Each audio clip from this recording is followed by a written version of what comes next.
I've heard of hair club for men, but I really haven't heard of hair club for women. Isn't that a thing though? Find out today on Medical History Mysteries.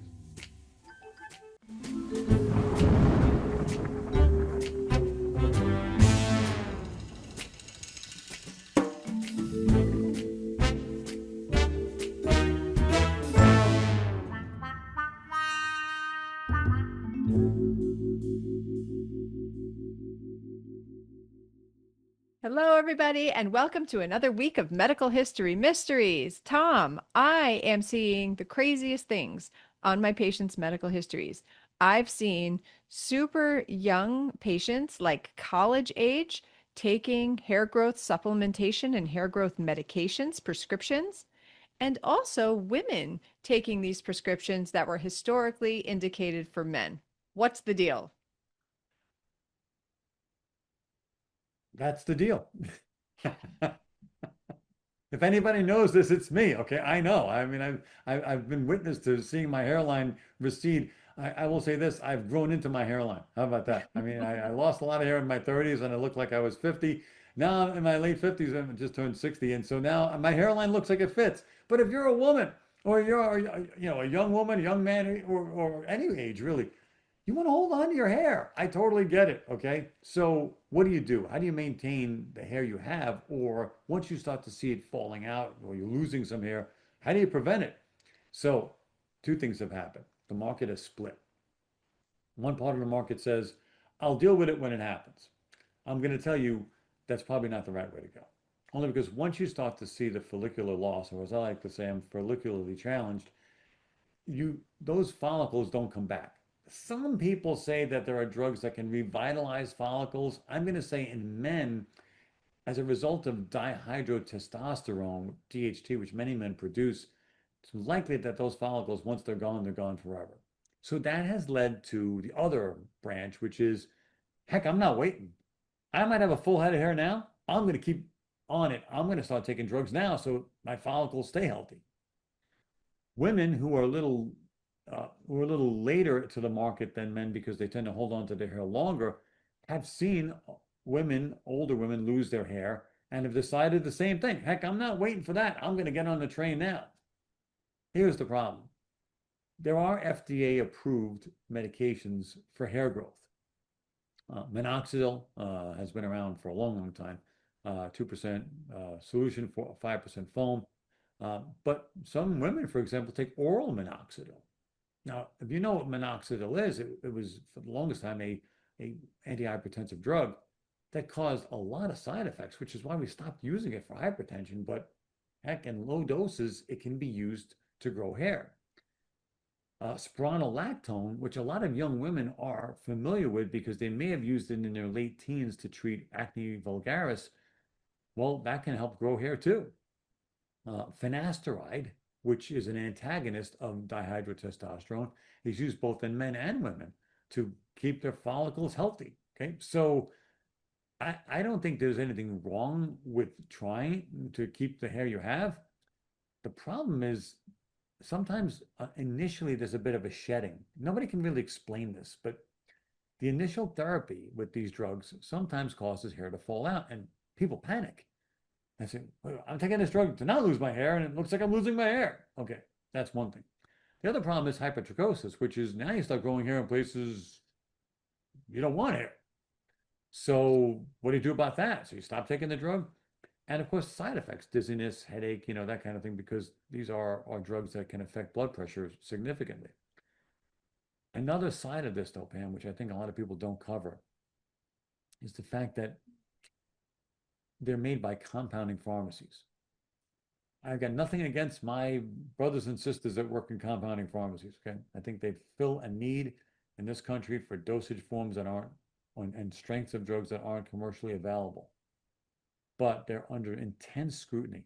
I'm not going to say the names. I know you've seen them on TV. You can't avoid the names of these compounding pharmacies because you see them on TV all the time. So all I can say is they're under intense scrutiny. The FDA has, repeatedly said sometimes compounded drugs aren't as good as drugs that are commercially available. I am not going to comment on that because I don't know the individual pharmacokinetics or pharmacodynamics. Each individual is different in how they respond to medications. So I'm just saying, I think if you're willing to go down this road, if keeping your hair is that important, you got to make sure you choose wisely as to which pharmacy you end up going with. If you have to choose a compounding pharmacy, you may not have to. You may be able to use a commercially available drug, but also be ready for the side effects because the orthostasis, the dizziness, the wooziness can be significant. And again, it becomes benefit versus risk. Interesting. So when we see these medications on our medical history, what do we ask our patients? So this is difficult because some of these drugs can have alternative uses. Okay, so for one, spironolactone is an antihypertensive. It can be used for patients with hypertension. Finasteride is used for benign prostatic hypertrophy in men. So when you see finasteride on a male's medical history, are you asking them, don't assume it's for an enlarged prostate, don't assume it's for hair growth. You're going to have to ask them, like we said in our last episode. It's always going to be the same thing. I will read the name of the drug and I'll say, I see you're on finasteride. Tell me about it. And I give them a very short, tell me about it, meaning I don't want a very long answer back. Just give me a couple of words. And I think that you'll get a lot of information from the patient at that point and you'll be able to tell. Remember that we use local anesthetics often in dentistry and they can affect hemodynamics as well. Epinephrine that we use in anesthesia can also affect hemodynamics as well. So we're always worried about orthostasis. We're always worried about positional hypotension and the effect that putting a person in a supine position can have. If you take these medications, and I like to tell people sometimes because I've had it happen to me, sometimes taking these medications causes the room to catch up with you, meaning you turn your head and the room catches up with you. That's unsettling for some folks. So you put them in a dental chair and they're in a full supine position, then you sit them up, and it may take a few minutes for them to acclimate. You may not think that or think that on a patient who's not taking a blood pressure medication because you've identified it as, well, they take this for hair growth. But the same side effects are still there because these drugs were originally used as antihypertensives. Interesting. So ask the question, why are you taking it? How much are you taking? Did you take it today? Look it up, and let's make sure that we keep our patients healthy by making wise choices for any prescriptions that we need to write or for any anesthetics that we need to administer. Be aware, my friends, because some people don't like to talk about why they take that drug. You may think that they're vain for taking a medication to keep their hair.